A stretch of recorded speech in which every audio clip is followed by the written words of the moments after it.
What is going on, everybody? Asshole Veteran here with another video about post-traumatic stress, of course. Why? Because things have been absolute chaos for me. I have emotionally had almost no control whatsoever over the last week and a half.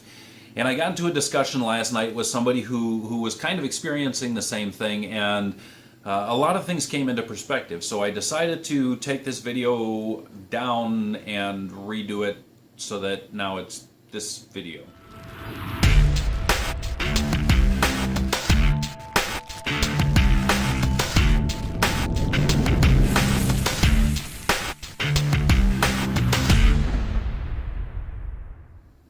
Okay, so let's ask the question. I mean, let's seriously ask the question.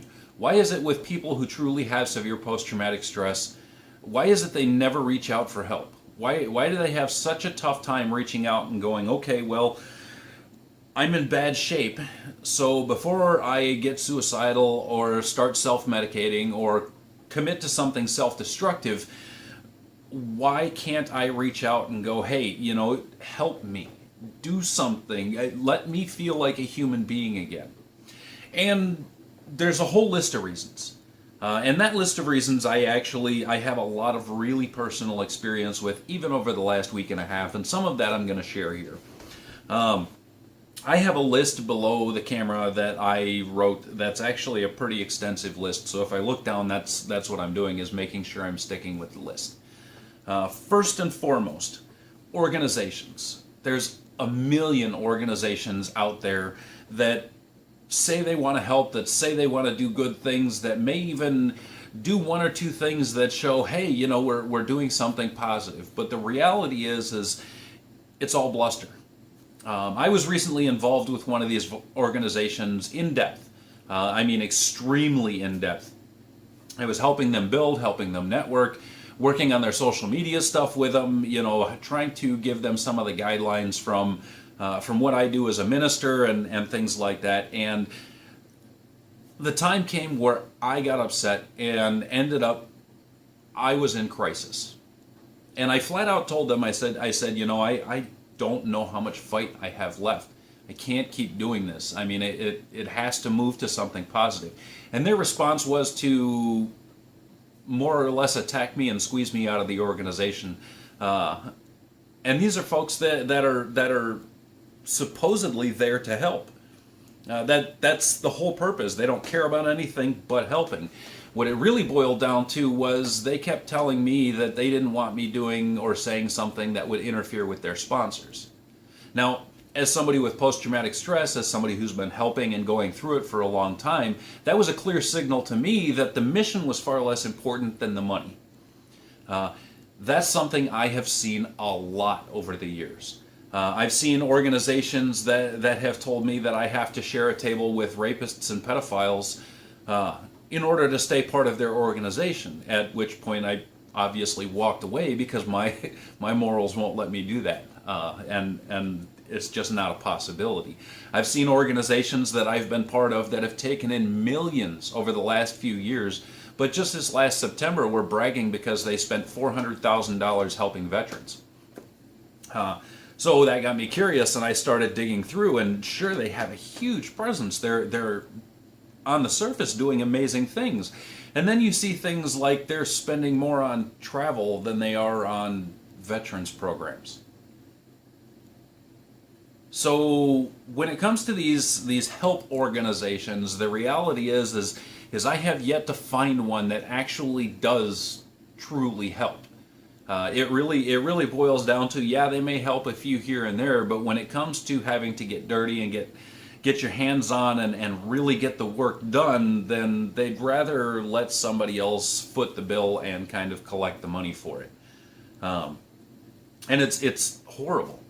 I mean, absolutely horrible. So you're not going to find a lot of people that are willing to reach out to organizations, because while the average person on the street who doesn't go through what we go through may go, oh yeah, that's great. Sure, they did a couple of crappy things, but that's great. Somebody with post-traumatic stress is going to go, okay, well, this is a standard that they're setting. They're showing that there is no possible way I can trust them in any way, shape, or form. So if I can't trust them, then the next person that comes through saying the same thing, I'm not going to be able to trust them either. So then all of a sudden, every service organization goes right out the window. There are a couple of organizations, not even organizations, there's a couple of groups out there that are doing amazing things. Disgruntled vets and dysfunctional veterans, both on Facebook, both have like media groups and stuff like that. Absolutely phenomenal people. Because the organization never, ever, ever comes before the person. And they have a track record of doing that.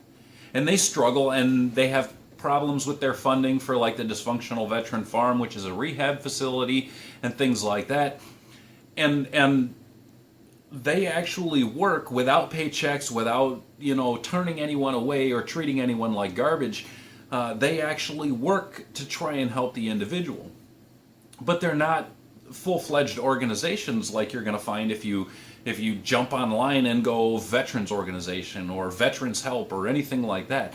They're folks that understand, they truly feel what it is like to live that life. Of course, most of these big organizations, most of these up-and-coming organizations are run by people who creatively misrepresent their position in the veterans community or the service community or things like that. And it's not to say that they're lying, it's just that they're not letting the whole truth out. So the whole idea of organizations goes right out the window. What does that give us? That gives somebody with post-traumatic stress the need to turn to their loved ones, their friends and family. That's a problem. Okay, and this is primarily personal experience here. I'm not going to throw anybody else's information out there. But one of the things I've learned real fast in trying to turn to my friends and family is I feel like the things I go through are not only shameful, but they're a burden. They're a weight that I carry. So when I turn to somebody and go, hey, this is what's going on through my head, and this is where I'm at, I have a real tough time letting them help me carry that weight. I have a real tough time finding a reason to go, you know what? It's okay for you to share some of that burden with me.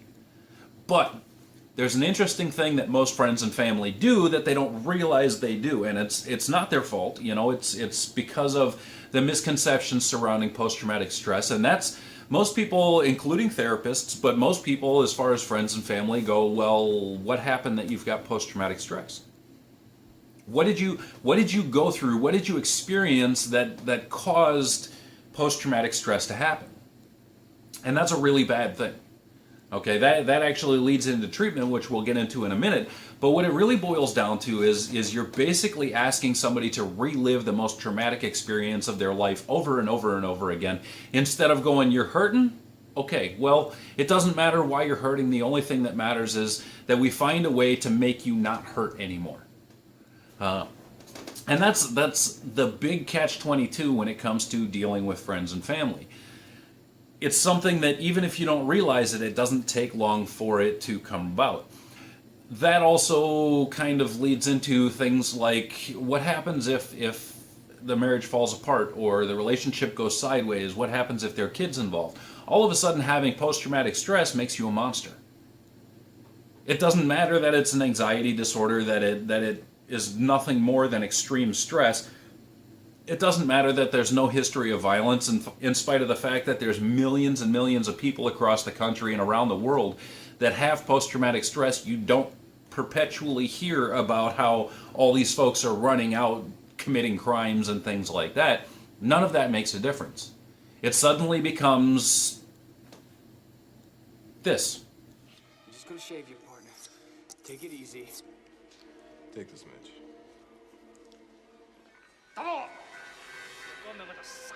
Don't move. I don't want you to catch your own throat.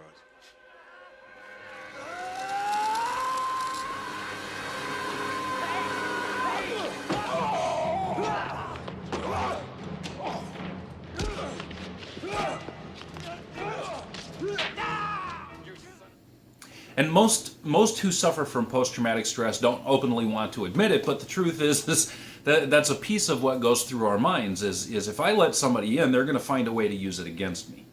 If I let somebody see my emotional state, then my emotional state is going to become a weapon to be used against me.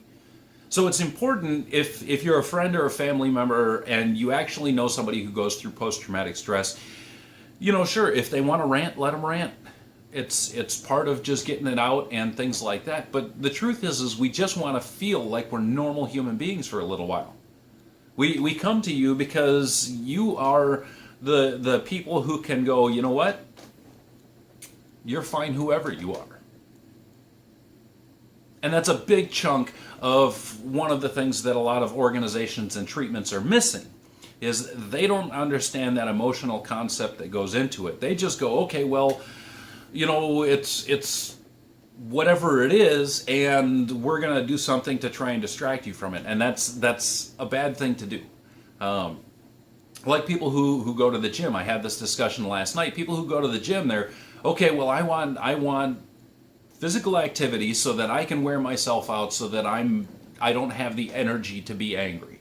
And the reality is yeah, to some extent that's okay, but when it really boils down to it, what you're doing is you're going to the gym and you're using that exercise as a way to get rid of the emotional issues, the emotional content, and you're not really working towards anything. So the only thing you've got to focus on is emotional content. So your brain is being flooded with these chemicals and you're getting emotional, and the only thing you can focus on is this emotional content, and it just makes things worse.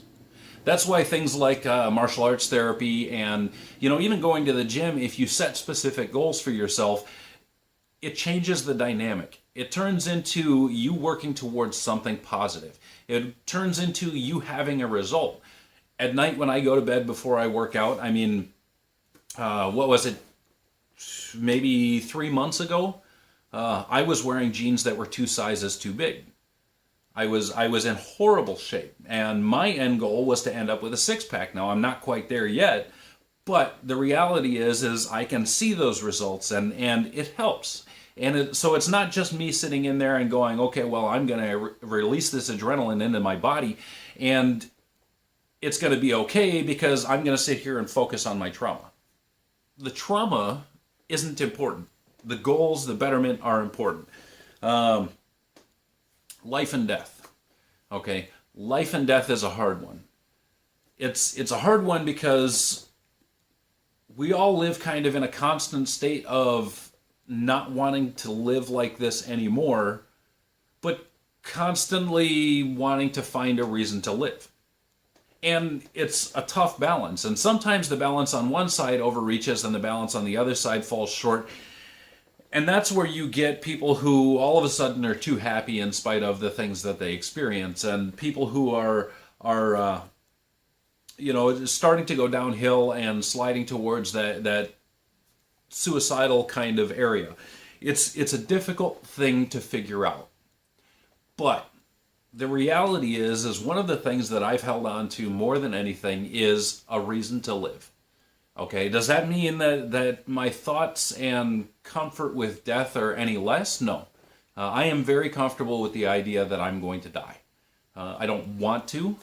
I want to see my children grow up. I want to hold on to my daughter again. I want to do a million things. I want to keep building guns. Building guns is my therapy. I want to be able to do all of these things, but that doesn't change the fact that I'm comfortable with my own death. So life and death is an interesting balance. If somebody says to you, I've been thinking about my own death, it's generally not one of those red flag signs like everybody tells you in post-traumatic stress where, oh my God, they're suicidal. That doesn't mean that they're not. It just means that just because they're thinking about life and death doesn't mean that they're planning to go commit suicide. What it means is they're starting to create an emotional pivot point. They're trying to find a way to be able to go, okay, well, this is where I'm at, but from here I can look out and see everywhere I want to go. And some of those places are bad and some of those places are good, and that's when the people who love them the most, the people who who love you the most, the people who you love the most, really step in and go, you know what, let's focus on something good. Because you didn't change when you went overseas and fought for our country, and you didn't change when you had to live through that traumatic incident. You're just my best friend, my sister, my brother, my aunt, my uncle, my drinking buddy. The guy or gal I talk to on the phone from time to time. You're just you, and I'm fine with you just being you. So the concept of life and death doesn't necessarily relate to life and death. It's them, especially for me, it's them taking the time to go, okay, well, I have to contemplate everything about my life and everything about my death. So don't take life and death as a red flag. Truth of the matter is there's 3 haunting words that I've heard every time I've ever had to deal with somebody who is truly in crisis and has post-traumatic stress. And that's, I don't deserve. I don't deserve love. I don't deserve happiness. I don't deserve family. I don't deserve to be able to pay my bills. I don't deserve to be alive. I don't deserve is generally a red flag for me. And that's a scary thing. That's the point in which I go, okay, well, I'm not sitting on the phone anymore. I'm coming to where you're at, and you and I are going to have this discussion face to face. Because if you decide you don't deserve and you decide that you're going to take it too far, I'm going to be there to make sure that you can't. So if you hear those words, sure, it doesn't mean I'm about to take my life. But it is a red flag. It's a red flag that says somebody is truly in crisis. Moods. Moods is a huge thing. It ties in with triggers, things that'll set somebody with post-traumatic stress off into that emotional spiral. But moods are really important. For somebody with post-traumatic stress, we can generally identify, if we take a second, we can identify that moment before everything falls apart for us. That is an emotional chaos. That's the point in which we realize, okay, well, I'm overexcited or depressed or something. My mood is not right. I don't feel like I should feel. And that's always something that happens right before that point where everything falls apart. It takes time. It takes practice. I just said this last night. But it takes a lot of effort to get to the point where you go, okay, well, I'm in chaos. And I know that if I do something while I'm in chaos, I run the risk of being set off. And that's where the dangerous thing comes in. It also adds to the fact that we can't identify our moods. We can't say, oh, well, I'm really happy about this, or I'm really excited about this. This morning I got up and I was really excited because I'm supposed to get a new knife in the mail that somebody sent me, and I can't wait to get my hands on it, and it's for a project I'm working on that I do for me, and I was really excited. But I talked to a friend of mine who's a paramedic down in Milwaukee, and the only thing I could say to her was I'm in chaos. I've got tons of energy, but I don't want to do anything at all. And I realized it was President's Day and there's no mail today, and I went, well, now I'm depressed because I got all excited and I got all ready for this to show up, and I didn't know what it was, and I was an emotional ball of whatever, and now I'm disappointed because I can't do everything I was planning on doing.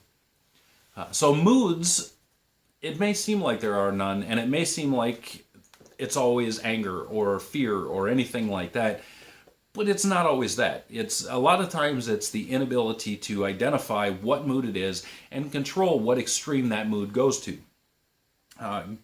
Getting into those extremes is not comfortable, not for us, not for anybody else. And our natural reaction is to go, okay, well, something has to happen in order for those moods to start to calm down. So that's where we subconsciously start looking for things to set us off. We get overly angry, overly aggressive, things like that. Now, keep in mind, angry and aggressive does not equal violent. Generally, somebody who is violent with post-traumatic stress is going to internalize that violence when they become violent. According to the National Center of Post-Traumatic Stress, violence is a factor in less than 25% of all cases with post-traumatic stress, and is only a factor in cases involving chemical addiction, alcohol, drugs, stuff like that. So don't take angry and aggressive as violent, because angry and aggressive does not equal violence. It doesn't. Kids get angry and aggressive over video games. Seriously. So what's left? We can't reach out to somebody else. People don't understand the things that we go through mentally and emotionally, and we don't want friends and loved ones to carry that weight, and therapists put us in a position where we're constantly revisiting the trauma without any actual long-term benefits, and we contemplate life and death, but we can't talk to anybody about it because they automatically assume we're suicidal, and it's all just a ball of bullshit for all of us. So what do? We self-medicate. I have bottles of Jack Daniels down below me. I'm a Tennessee Squire, so I have a piece of the Jack Daniels distillery hollow. I collect Jack Daniels. I was also pretty severe alcoholic for quite some time. I could go through 3/5 of Jack without batting an eyelash and get up and head home without thinking twice. And I functioned in such a way that people couldn't even tell that I was drinking. But eventually I had to realize that it was getting more and more destructive. And fortunately I had some good people that reached out and went, hey, this is destructive. You're trying to tear yourself down. You're trying to kill yourself. Literally, I had somebody at one point grab me by the ear and go, hey, you're screwing up. You need to get your shit together. There are tons of ways to self-medicate. I still do a fair amount of caffeine. I still smoke. I don't do drugs. I don't drink or anything like that. And I don't want anything to do with people who do, personally, unless they're in crisis and they actually need some help, because then I can be there for them. There are other folks that actually self-medicate through things like sexual contact. There are folks that self-medicate through cutting or finding violent or aggressive behaviors. There are folks that self-medicate through martial arts, believe it or not. Self-medication is no simple issue within itself. So I'm gonna keep from focusing on that and just go, I'll do a whole extra video on self-medicating later, because it's a big one and it's important. So if you're looking at somebody and you see that they're constantly driving themselves to do self-destructive behaviors and they're not reaching out, even though you can tell that they're kind of in that emotional chaos, those are things that friends and family really need to key in on. Those are things that really make a difference for those of us that don't know how to reach out. So there's the reality behind why people with post-traumatic stress don't reach out. Granted, I know it was veteran heavy, but I've got more experience with the veterans side of things than I do with everything else. Sure, I have first responders that reach out to me. I have folks right here in the area that are first responders that reach out to me, not just to go, hey, how do you get your head right, but also to go, hey, are you doing okay? Is everything all right? I had a friend that's a first responder do that for me last night. Hadn't talked to her in forever, and out of nowhere I get a text, are you okay? And those are the kinds of things that make a positive difference. So that's what it really boils down to, that everything is all-encompassing. And this is something, I understand people think, oh, well, this applies in this circumstance. Well, when you've got post-traumatic stress, all of these things apply to every circumstance, literally every minute of the day. Anytime something like this shows up, all of these things come into play. So there's a reason we don't reach out for help. And the reason we don't reach out for help is because of everything you just saw in the video. Now, of course, there's a lot more finer details to a lot of the stuff. So if you have thoughts or comments or questions or concerns or anything like that, hit me up down in the comments below. I'll get the video on self-medicating done at some point, and kind of build that into the ongoing thing. And I'm actually planning on doing a series of fun videos with like product reviews or just different stuff that is good for me to do, so that maybe I can inspire somebody to go out and kind of do the same thing and help themselves or help their loved ones a little bit. I would appreciate a like, even a subscribe. The little bell icon will let you know next time I have a video come up. Other than that, I'm going to get myself some breakfast. I hope you all have a good day. I hope good things happen for you.